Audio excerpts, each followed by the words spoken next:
My name is Chelsea Grayson. I live in Richmond, Virginia. At my brother's engagement dinner, my dad, Raymond Grayson, stood up and raised his glass. Then he smiled and said, "My daughter's career exists because this family invested in her." Everyone applauded. Before I could answer, he announced that my promotion bonus should be used to save my brother Tyler's failing business. My mom, Lillian, smiled like she'd already heard the speech. Tyler didn't look surprised. Neither did anyone else. I said nothing. 3 days later, my first boss, Douglas Harlan, called. He said, "Chelsea, we found a folder in your old office locker during the renovation. There are things inside your parents asked me never to give you." The first document I opened was an old payroll report. Next to my promotion bonus, one word was stamped in red. Collected. I never collected that bonus. And suddenly, I realized someone else had. My brother Tyler's engagement dinner was supposed to be a celebration. Instead, it became an auction. The prize was my future. Halfway through dessert, Dad stood up and tapped his glass. The room fell quiet. He smiled proudly. "I've always said one child builds success. One protects the family." Everyone nodded. I had no idea he was talking about me, until he looked directly into my eyes. Dad raised his glass. "Chelsea's career exists because this family invested in her." Relatives immediately started clapping. Mom smiled. Tyler looked down at his plate. Not embarrassed. Prepared. Then Dad continued. "So it's only right that her promotion bonus helps Tyler's business." More applause. Nobody asked me. Apparently, my answer had already been decided. I looked at Tyler. He didn't look surprised. He simply smiled. The kind of smile people wear when they've rehearsed the ending. Mom reached over and squeezed his hand. "We all help each other. Because when I worked weekends through college, nobody called that helping. They called it responsibility." On the drive home, Dad called. "I hope you understand." "Understand what?" "We sacrificed everything for your career." I stared through my windshield. Everything? I paid my own tuition after sophomore year, worked 2 jobs, shared apartments, skipped vacations, bought used textbooks. If this was their investment, I'd apparently funded most of it myself. The next morning, Mom stopped by my condo. "Chelsea, Tyler's business just needs a little help." "A little?" She lowered her voice. "Your brother takes risks. You've always had stability." There it was. The family rule I'd never questioned. Tyler could gamble, because I'd always be expected to rescue him. My career made perfect sense to them. Not as mine. As insurance. That afternoon, I opened an old storage box. Inside were college pay stubs, student loan statements, rent receipts, every dollar I'd earned before graduation. I started adding numbers, then stopped, because something didn't fit. There was one entire year I barely remembered financially. One promotion, one missing bonus, one blank space. At the time, I assumed life had simply moved too fast. 3 days after dinner, my phone rang. Unknown number. "Hello? Chelsea?" "Yes." "This is Douglas Harlan." For a second, I couldn't place the name. Then it hit me. My first boss. The man who hired me 20 years earlier. I hadn't spoken to him in over a decade. His voice sounded older, but just as calm. "I think we found something that belongs to you." Mr. Harlan explained that the company had renovated the old office. Every forgotten locker was being cleared out. Mine had never been emptied, hidden behind a loose metal panel. Maintenance found a dust-covered folder. Across the front, in black marker, were 2 words. "Chelsea Grayson." He paused. "I remembered your handwriting immediately." Then he added something that made my stomach tighten. "Your parents once asked me not to contact you again." The next afternoon, I drove to Douglas Harlan's office. He placed the folder gently on the conference table. The edges were yellow. Dust covered the corners. The company seal was still intact. "I never opened it," he said quietly. "I always assumed you came back for it." I slowly broke the seal. Inside were certificates, old contracts, recommendation letters, performance reviews. Then Mr. Harlan looked at me.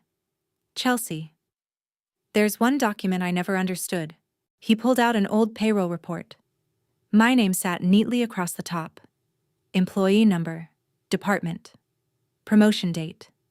Everything looked familiar. Then my eyes reached the final line. Promotion bonus status, collected. I stared at the page. Over and over, collected. No, that wasn't possible, because I had never received that money.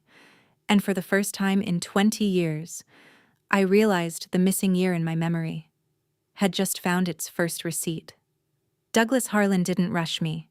He simply waited while I stared at the payroll report. Finally, he spoke. "Chelsea, that's not why I called." I looked up. The payroll report raised questions. But what really bothered me, he slid another envelope across the table. Was everything else inside this folder? My hands shook as I opened it. The first document was my promotion letter. I smiled, then frowned, because I'd never seen it before.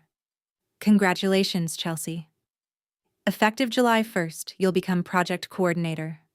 A promotion, higher salary, leadership training, and a signing bonus." I looked at Douglas. "I never accepted this." He slowly nodded. "I know. According to our records, you declined." I whispered. "I never declined anything." Underneath the promotion letter was another document. Douglas had personally written it. "Chelsea Grayson demonstrates exceptional leadership and integrity." He smiled sadly. "I wrote that hoping you'd transfer to our headquarters." I stared at him. "Headquarters?" He nodded. "Chicago." Nobody had ever mentioned Chicago. Nobody. Apparently. My future had been planned, just not by me. Douglas opened the payroll records again. "I reviewed this after maintenance found your folder." He pointed toward the bottom. "Your bonus wasn't canceled. It wasn't returned. It was processed." Then he tapped one line. "Payment method, direct deposit." My stomach tightened, because I never gave payroll another bank account. The one they had already been closed. So where did the money go? Douglas reached into the folder again. "I found this attached." It was a photocopy. An old bank deposit slip. The account holder's name had been blacked out for privacy. Only the last 4 digits remained. 4819. Something about those numbers felt familiar. Painfully familiar. I couldn't explain why, but I'd seen them before. Somewhere. Then I noticed the deposit date. It matched the exact month Tyler opened his first business. The same business Dad always called our family's biggest risk. My heart began racing, because suddenly, 2 completely unrelated memories no longer felt unrelated. Douglas unfolded one final document, an unsigned HR exit interview, reason for declining promotion, family responsibilities. I stared at it. "I never filled this out." "I know." He pointed to another note. "Parent confirmed by phone." "Parent? What parent?" Douglas sighed. "I always assumed you asked them to call." "I never imagined." He didn't finish. He didn't have to. That evening, my phone rang again. "Chelsea? This is Linda Cross." I smiled. "My favorite coworker from 20 years ago." "I heard Douglas found your folder." "I still can't believe it." Linda became quiet. "Chelsea, we all thought you chose your family." My throat tightened. "I didn't." "I know that now." Then she said something that made my blood run cold. "Your parents came to the office." Linda remembered everything. "Your mom told everyone you were overwhelmed. She said the promotion would have destroyed your health." I closed my eyes. "And your dad?" Linda paused. He told Douglas you wanted a quiet life near home. Quiet life? Nobody had ever asked me what life I wanted. Apparently, they answered for me. Again. Late that night, I opened an old folder of family paperwork. Tax forms, insurance papers, Dad's business files. I wasn't looking for anything specific. Then one page stopped me. Their old family savings account, the last 4 account digits, 4819. The exact same digits from the deposit slip. I slowly sat back in my chair. Because suddenly, the payroll report wasn't just suspicious, it was pointing directly home. That night, I spread every document across my dining table. The promotion letter, the payroll report, the deposit slip, the HR exit form. Every page told the same story, a future I never chose. I kept asking myself one question: if my bonus went into the family account, who took it out and who spent it?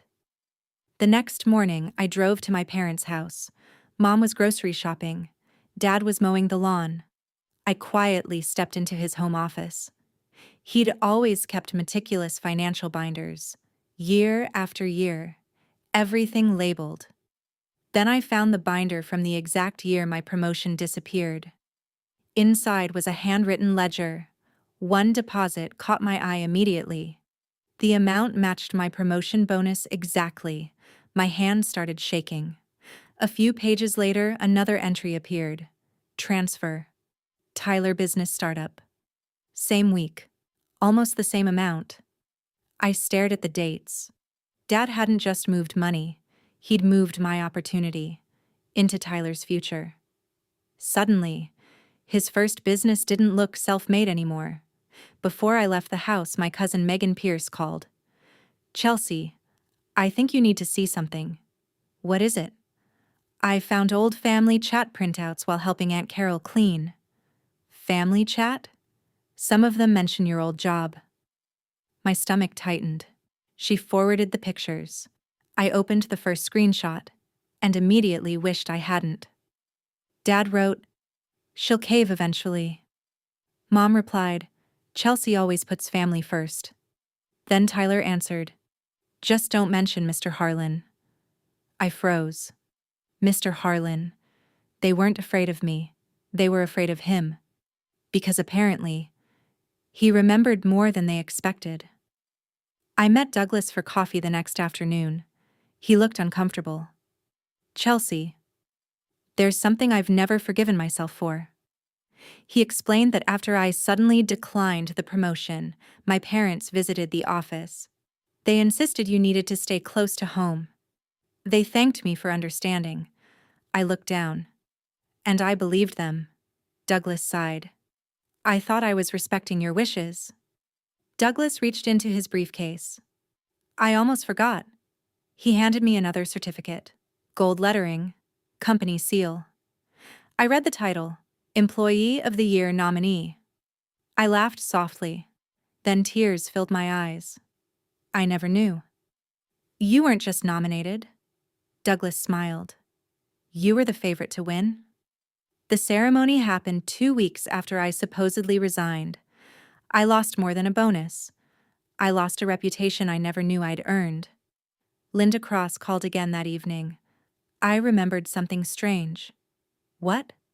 "The day after your parents visited, Tyler showed up." I frowned. "Why?" "He asked for supplier contacts." My heart skipped. Linda continued. "He said he wanted to start a business. He told everyone he was connected through family.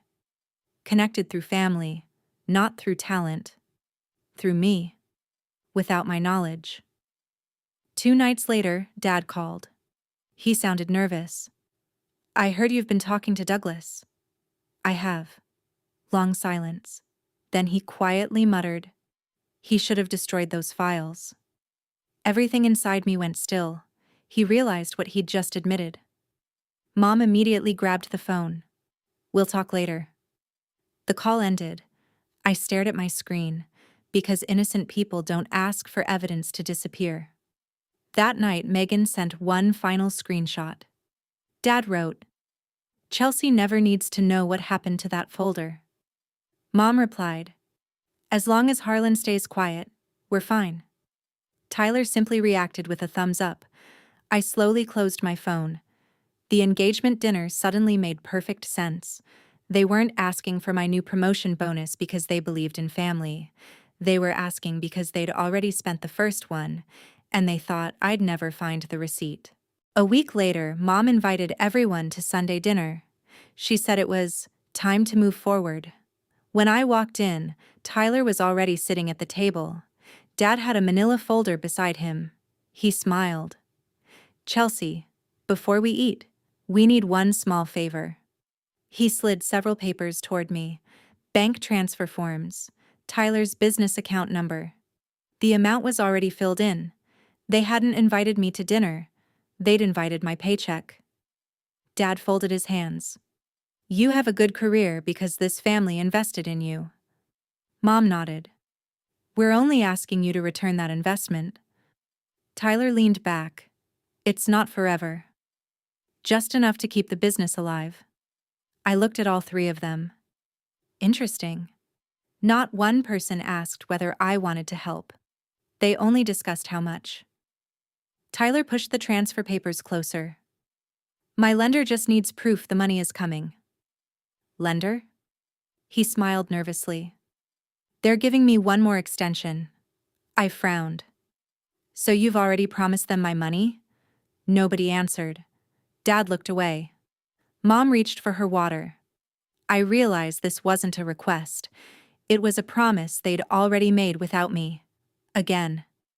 My phone vibrated under the table. It was Megan. One final screenshot. Dad wrote, "She'll cave." Mom replied, "She always pays eventually." Tyler answered, "Don't mention Douglas Harlan." I slowly locked my phone, then looked up at my family. They weren't nervous because I might say no. They were nervous because I already knew why. I calmly placed my leather briefcase on the table. Dad frowned. What's that? I looked around the room before answering. The conversation you never wanted to have. Without rushing, I unzipped the briefcase. I didn't pull everything out. Instead, I removed just one document, the payroll report.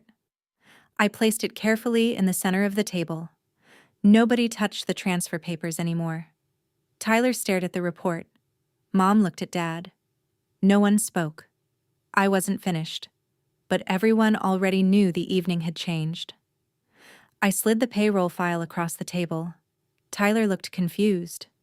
Dad turned pale. Mom stopped breathing. I quietly pointed to one line. Promotion bonus. Collected. I never collected it. Silence. Then I placed the photocopy of the deposit slip beside it. The last 4 account digits were clearly visible. 4819. Dad immediately recognized them because they belonged to him. Next came the HR form. Reason for declining promotion. Family responsibilities. I looked at Dad. I never attended this interview.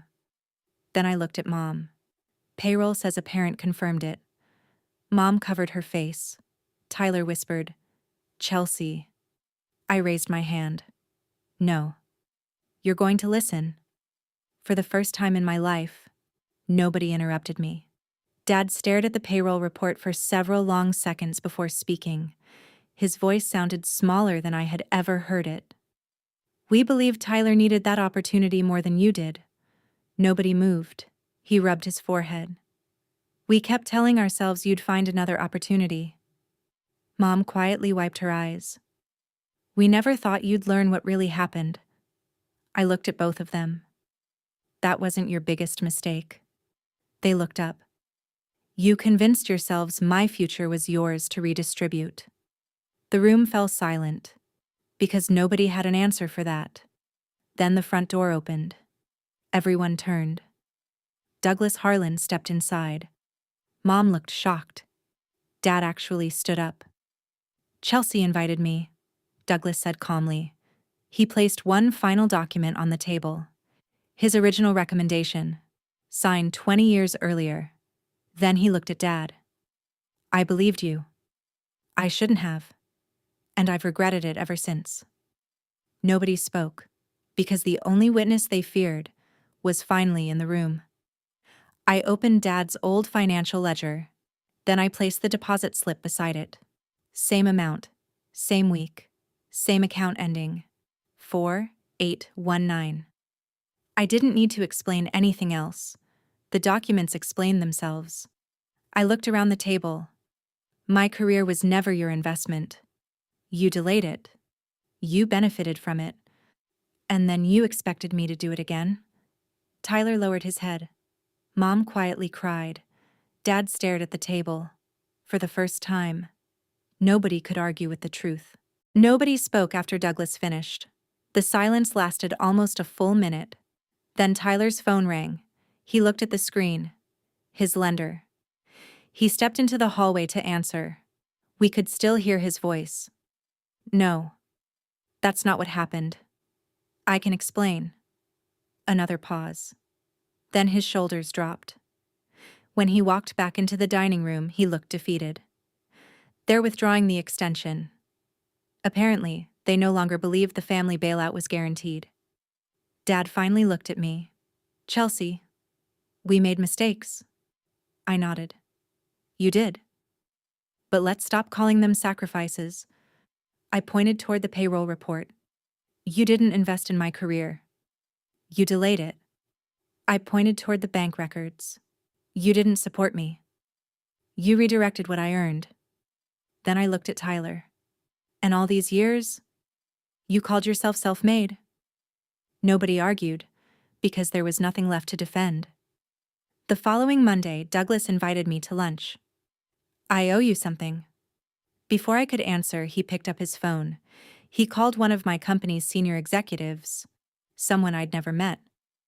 After the call ended, he smiled. I told them what really happened. I frowned. Why? Because your career history deserves to be corrected. For the first time in 20 years, someone was protecting my future instead of rewriting my past. A week later, Human Resources called me into a meeting. My vice president smiled. We received some remarkable documentation. Douglas had forwarded my original promotion recommendation, my Employee of the Year nomination, letters I'd never seen, performance evaluations I'd never received. My manager looked genuinely surprised. Chelsea, you've been leading people much longer than we realized. Then he smiled. We'd like to fast-track you into our executive leadership program. I almost laughed. Not because it was funny, because 18 years later, the opportunity finally found me again. 2 months later, Tyler called. His business was still struggling. His voice sounded softer than I'd ever heard. I know I don't deserve it, but could you loan me something? Interesting?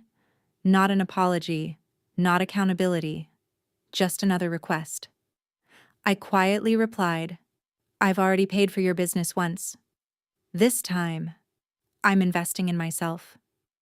If you've ever stopped rescuing people who kept taking from you, comment. I chose myself. Mom visited my house one evening. No speeches, no excuses. She looked around my home office. Blueprints covered one wall. Leadership books covered another. Then she whispered, I never realized how much we took from you. I smiled sadly. It wasn't just money.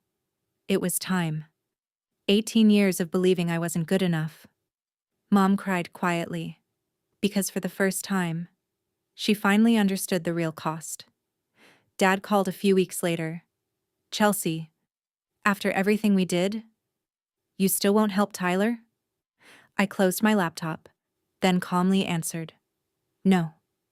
Long silence. Then I added, After everything you did to me, I finally helped myself. Dad didn't respond. The line went quiet. And somehow, that silence felt like the truth finally settling in. Professor wasn't the right word anymore. Boss wasn't either. Douglas simply became my mentor again. Once a month we met for coffee.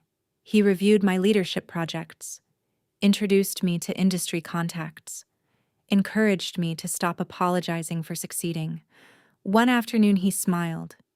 "You know what makes me happiest?" "What?" "You finally believe what I believed 20 years ago." For the first time, I did. Tyler eventually married. I attended the ceremony. I congratulated him. I wished him well. But I never wrote a check. During the reception, relatives quietly asked about the old payroll records. Apparently, the story had spread, not because I told everyone, because the truth has a way of traveling farther than excuses. Dad never again called my career the family's investment. That sentence disappeared forever. I've learned that the hardest truths don't disappear. They wait. Sometimes for years. Sometimes inside a forgotten folder. For 20 years, my parents wanted me to believe every opportunity I earned belonged to the family. It never did. They delayed my career. They redirected what I earned. They rewrote my story whenever it benefited them. But they never owned my future. My name is Chelsea Grayson. I live in Richmond, Virginia. My father believed I'd spend my life thanking him for opportunities he never gave me. Instead, one forgotten office locker preserved the truth. Every opportunity I have today exists because I kept moving forward after they tried to stop me. But they never decided where it ended. And in the end, I built a future that never needed their permission.